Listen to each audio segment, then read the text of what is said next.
আসসালামু আলাইকুম সবাইকে। আশা করি সবাই ভালো আছেন। আলহামদুলিল্লাহ আমরা অনেক ভালো আছি। আর আজকে অনেক দিন পর, অনেক দিন কেন বলব, মানে ২-১ মাস আরও বেশি হবে পর ভিডিও নিয়ে এলাম। আর আশা করি সবার রোজার মাস ভালো কাটতেছে। এটা অনেক আগের ভিডিও, আর এডিট করব করব বলে আর করা হয় নাই। আর তাই ভাবলাম যে এখন যেহেতু ফিরে আসি এটা আমি আপলোড করে ফেলি।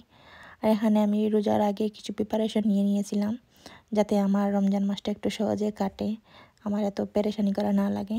এখানে আমি কিছু ফ্রোজেন সিঙ্গারা সমোসা এগুলা তৈরি করব।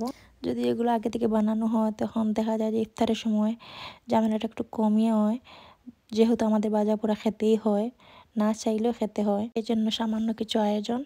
এখানে আমি প্রথমে চুলায় প্যানটা বসিয়ে দিয়েছি, একটু তেল দিয়ে দিয়েছি। আমি তেল বেশি ইউজ করব না, যখন সমস্যাটা তৈরি করা হবে তখন ভালো হবে না বা ফলটা সুন্দর করে হবে না।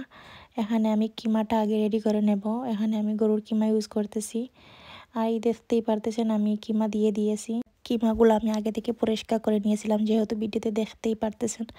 আর কিমা পরিষ্কার করা অনেক বেশি কষ্ট, দেখা যায় যে অনেক বেশি ময়লা বের হয়, বারবার ধুতে হয়। আর যখন আমি কিমাটা রেডি করতেছিলাম বুঝতে পারিনি কিমা থেকে এত বেশি পানি বের হয়, কারণ এটা আমার ফার্স্ট টাইম তৈরি করা। আর পরে দেখি যে পানি আমার চুলা একাকার হয়ে গেছে। যাই হোক, চুলাটা আগে থেকে অগোছালো ছিল, যেহেতু আমি আগে রান্না করেছিলাম। এখানে আমি সব কিছু মিক্স করে আমি ডেকে দিয়ে দিয়েছি। পরে মনে হলো যে না, একটু কাঁচামরিচ দিলে ভালো হবে, তাই একটু কাঁচামরিচ দিলাম। আর পরে একে একে আমি সব গুঁড়া মশলাও দিয়ে দিয়েছি, যেহেতু একটু পানি শুকিয়ে গেছে তাই ভাবলাম যে গুঁড়া মশলাগুলোও দিয়ে দিই। আর কিমাটা অবশ্যই ভালো করে কুক করতে হবে, নাহলে দেখা যাবে যে খেতে একদমই ভালো লাগবে না। তাই একটু আমি স্লো আছে আমি বেশি সময় ধরে কুক করতেছিলাম। আবার আমি মিক্স করে ডেকে দিয়ে দিয়েছিলাম। এটা আমি বারবার নাড়াচাড়া করতেছিলাম, ফাঁকে ফাঁকে আমি অন্য কাজও করতেছিলাম। ওইদিকে আমার আকসাও বারবার কোলে আসতে বায়না করে, দেখা যায় যে ও এখন রান্না করতে লাগলে ও বারবার বলবে মাম্মি মাম্মি, খুলো খুলো বলবে আর কি, যেহেতু ও ছোটো মানুষ ওটাই বোঝায়। আর এই তো আমার কিমাটা প্রায় হয়ে গেছে। আর এখানে আমি কিছু ফ্রোজেন সবজি ছিল, এখানে গাজর ছিল, সুইট কর্ন ছিল, আর পিস ছিল। আর এই তো এগুলো আমি দিয়ে দিয়ে মিক্স করে নেব। শুধু শুধু কিমা খেলে ভালো লাগবে না, আর যদি একটু ভেজিটেবল দেওয়া হয় তাহলে অনেক বেশি মজা লাগে। আর এই তো আমি এগুলো মিক্স করে নিতেছি, আর আবারও ডেকে দিয়ে দিয়েছি যাতে সবজিগুলো কুক হয়ে যায় ভালোভাবে। আর অন্যদিকে আমার কিমাটা হয়ে গেছে, আমি একটা সাইডে রেখে দিয়ে দিয়েছি। অন্যদিকে আমি চিকেনের কিমাটা করে নেব। চিকেনের যে পোরটা আছে, এখানে আমি প্রথমে তাওয়াটা বসে তেল দিয়ে দিয়েছি। তেল গরম হওয়ার পরে একটু রসুন দিয়েছি। আমি বেশি মশলা ইউজ করব না, সামান্য মশলা ইউজ করব। আমি তেল খুব বেশি সামান্য ইউজ করেছি, এতে তেল বেশি দেওয়া যাবে না, খেতে ভালো লাগবে না। আবারও বলতেছি, আমি হলুদ দেওয়ার পরে 2-1 মিনিট আবার পেঁয়াজটা নাড়াচাড়া করতেছিলাম যাতে হলুদের গন্ধটা চলে যায়। পরে আমি চিকেনটাও দিয়ে দিয়েছি। আমি আগে থেকে চিকেন কেটে নিয়েছিলাম, আমি কিমাটা ইউজ করব না, চিকেনের কিমা দিয়ে খেতে ভালো লাগবে না। যদি একটু বড় বড় করে চিকেন কেটে দেওয়া হয় তাহলে যখন বাইট পড়বে তখন অনেক বেশি ভালো লাগবে। এই তো আমি চিকেনটা মিক্স করে আমি ডেকে দিয়ে দিয়েছি। অন্যদিকে আমি কিছু নুডলস সিদ্ধ করে নেব, ওটা আমি রোল বানাবো। আর এই তো নুডলসটা সিদ্ধতে বসিয়ে ফেলেছি। এখানে আমি সিঙ্গারার জন্য আমি কিছু সামান্য গুঁড়া মশলা ইউজ করতেছি যাতে খেতে ভালো লাগে। এখানে হলুদ পাউডার, তারপরে ধনে পাউডার, জিরা পাউডার, কারি পাউডার এগুলোই আমি ইউজ করেছি। আমি সামান্য চিলি ফ্লেক্সও ইউজ করেছি যাতে খেতে ভালো লাগে। আর একটু আলু দিয়ে দিয়েছি যাতে ভালো লাগে, দেশি দেশি ভাইব আসে। আবার আমি সব কিছু মিক্স করে ডেকে দেব যাতে সিদ্ধটা হয়ে যায়। এখানে আমি সয়া সস ইউজ করব সামান্য, এতে স্বাদটা ভালো লাগে, খেতেও মজা লাগে।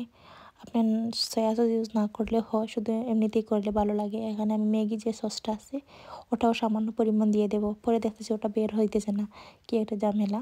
যাই হোক, কোনোভাবে বের করে দিয়ে দিয়েছি। আর ওগুলো আবারও মিক্স করে নেব, আর এগুলো না দিলেও চলে।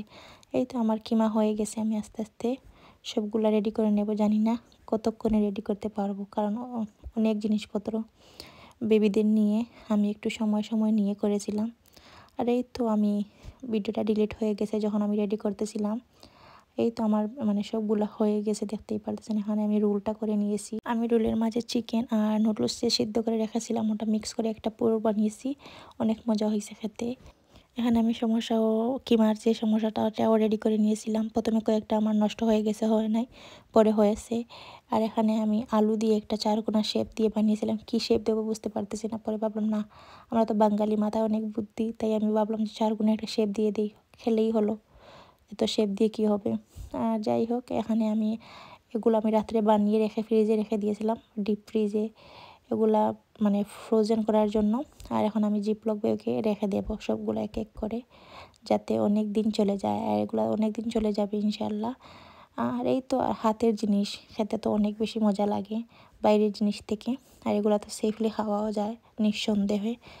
আর এগুলো আমার প্রথম বানানো ছিল, দেশে থাকতে তো আম্মা এগুলো সবগুলো রেডি করতেন, আমার তো এখন করা হয় না। যাই হোক, ইনশাল্লাহ পারছি। প্রথম ভয়ে ভয়ে ছিলাম যে পারবো কি পারবো না, পরে দেখলাম যে না, চেষ্টা করলে সবই সম্ভব, অসম্ভবের কিছুই নাই। একবার না পারলে দেখা শতবার। আমার কয়েকটা নষ্ট হয়ে গিয়েছিল, পরে সবগুলো ইনশাল্লাহ হয়েছে আলহামদুলিল্লাহ। এই তো সবগুলো আমি রেখে দেবো ফ্রিজে, যাতে কয়েকটা দিন চলে যায়, পরে আবার রেডি করব। এখানে আমি চুলা সিদ্ধ করে রেখেছিলাম, ওগুলো আমি এক এক করে জিপলক ব্যাগে রেখে দেবো, যাতে আমার কয়েকটা দিন চলে যায়। অনেকে হয়তো ভাববেন যে এত আগে থেকে এগুলো রেডি করে রাখছেন, খেতে কেমন লাগবে। কিছু করার নাই, যেহেতু বাচ্চা, স্কুল, মসজিদ সব কিছু নিয়ে ব্যস্ত থাকা বা ঘরের কাজ সব একা করতে হয়। আর এগুলো আগে থেকে রেডি করে রাখলে কিছুই হবে না, নষ্ট হবে না ফ্রোজেন করে রাখলে। আর দেখা যাবে যে সময়টাও বাঁচবে, আর ইবাদতের জন্য বাকি সময়টা লাগাতে পারবো। দেখা যায় যে নামাজ, কোরআন তেলাওয়াত সব কিছু করতে হবে, দেখা যাবে ওগুলা ছানা সিদ্ধ করতে করতেই সব সময় চলে যাবে। এর জন্য আগে থেকে রেখে দিলে কি হয়, সময়টা বাঁচবে।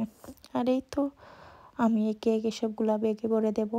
আমি আমার আন্দাজ মতো, যেহেতু আমি আর আদিয়ানের আব্বু খাবেন, আদিয়ান আর আকসা খাবে না, তাই সামান্য একটু একটু করে আমি জিপলক বেগে রেখে দিয়েছি। আমি অন্য কিছু ফ্রোজেন করি না, পেঁয়াজ রসুনগুলো দেখা যায় যে আমি সাথে সাথেই আমি কেটে আমি রান্না করি। এই তো ছিল আমার রমজানের কিছু ফ্রোজেন ফুডের মানে প্রিপারেশন।